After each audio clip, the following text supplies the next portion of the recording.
l'histoire de Martin Luther King, un grand mouvement social de racisme, etc. Alors, donc il s'est posé des questions. Lui-même, quand c'était un enfant juif, son nom est à consonance juive, espèce de juif, à l'époque c'était assez, porter ça de façon très très difficile. Donc, il s'est mis sur la je vais faire quelque chose. Et c'est comme ça qu'il a produit cette démarche de communication non violente. Il a sillonné le monde entier. Le monde entier. Et quand je vous parle d'écoute, il y aura les camps à Gaza, en Palestine, pour écouter des Palestiniens, faire une séance de travail avec eux pour la communication non violente. Eh bien, semaine, je dis nous, je dis les Américains, je dis il les a écoutés 3-4 minutes. Parce qu'un couple, la moyenne de l'écoute pour décrocher, c'est à peu près 3-4 minutes. وين حيزورني سمحتي متوثيس يزمر هذاك 3 minutes اسمع dans les statistiques je n'insulte aucune femme parce que je peux vous donner on décroche donc bref mais 8 ايام il s'est mis entre parenthèses. Qu'est-ce qu'il faisait? Il faisait de l'observation, observer sans juger. Et pourtant il s'est mis entre parenthèses 8 ايام. Il y aura après, mais tout ça, qu'est-ce que ça fait à l'intérieur de lui-même? Ça réveille des sentiments. Ça réveille des gens, il est en colère, il se culpabilise un peu, etc. Et voilà. Et ces éléments-là, ce sont les sentiments qui ont réveillé aussi, c'est le reflet d'un certain nombre de besoins à l'intérieur du psychologue.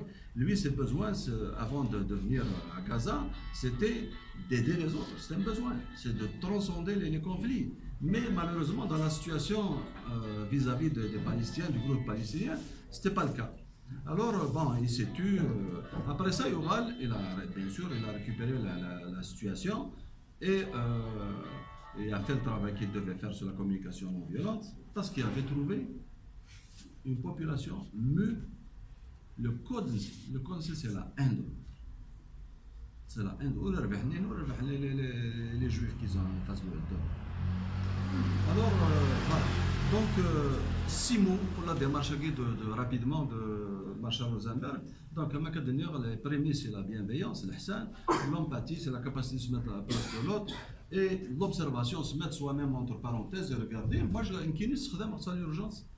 à l'urgence, même avec des patients difficiles, ce qu'on appelle des patients difficiles, ça m'arrive et ça marche.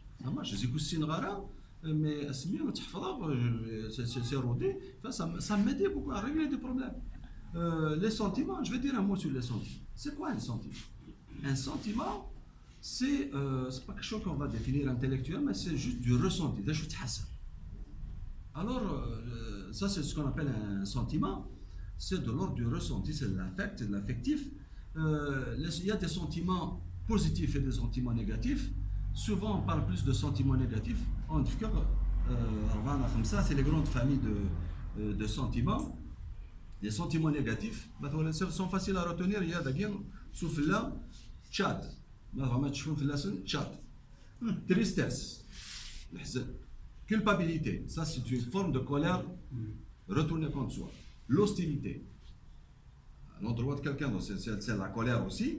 L'angoisse. Ça, c'est pour dire peur, anxiété. Dévalorisation. Le maître mot de la relation, c'est de dévalorisation. Dévaloriser l'autre, jamais rarement valoriser les autres. À l'inverse, les sentiments positifs, c'est la joie, la sérénité, l'amour. Là, je vais le dire. Finalement, il figure. On en a parlé tout à l'heure. Espoir, valorisation de l'autre. Voilà, donc, c'est la pyramide des besoins de Maslow. Donc, voilà à peu près comment que ça fonctionne, comment c'est articulé. Au Québec, on parle de communication plus consciente, orientée sur les besoins, le message je, le message tu, je l'avais dit tout à l'heure. Voilà, donc ça c'est pour les relations interpersonnelles. Où peut-on appliquer ces recettes? C'est pas de la psychothérapie, mais c'est juste des techniques de communication. Mais le vrai, ça commence à l'école, ça commence au des familles. Les expériences en Algérie, où là, il y a une expérience où le Bénin aussi dit en 2016, il a donné, c'est français, donné une formation de Gabou Merdas pour les inspecteurs en souhaitant que ça descende vers les élèves, mais malheureusement, ça n'a pas abouti. Voilà, donc c'est ça l'essentiel du contenu. Alors pour finir, grosso modo, ce qu'il faut proscrire, c'est les métaphores zoologiques. Un daguin à ma gauche, la vache, les rioles, etc., et promouvoir le langage du cœur, de la bienveillance et de l'empathie. Ce sont des notions absolument à connaître. Là, je vais finir avec le dernier paragraphe de Mandela dans le rapport de l'Organisation mondiale de la santé. Ce que j'ai mis en rouge, c'est du langage impératif. Nous devons à nos enfants, qui sont les membres les plus vulnérables de toute société, une vie sans peur et sans violence. C'est une exigence. Nous devons donc ne jamais relâcher nos efforts pour instaurer la paix, la justice et la prospérité, non seulement dans nos pays, mais aussi dans nos communautés et au sein de nos familles.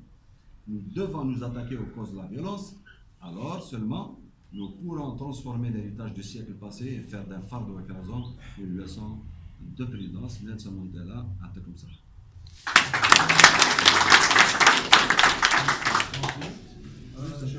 Moi j'ai été un portable, donc c'est pas ça.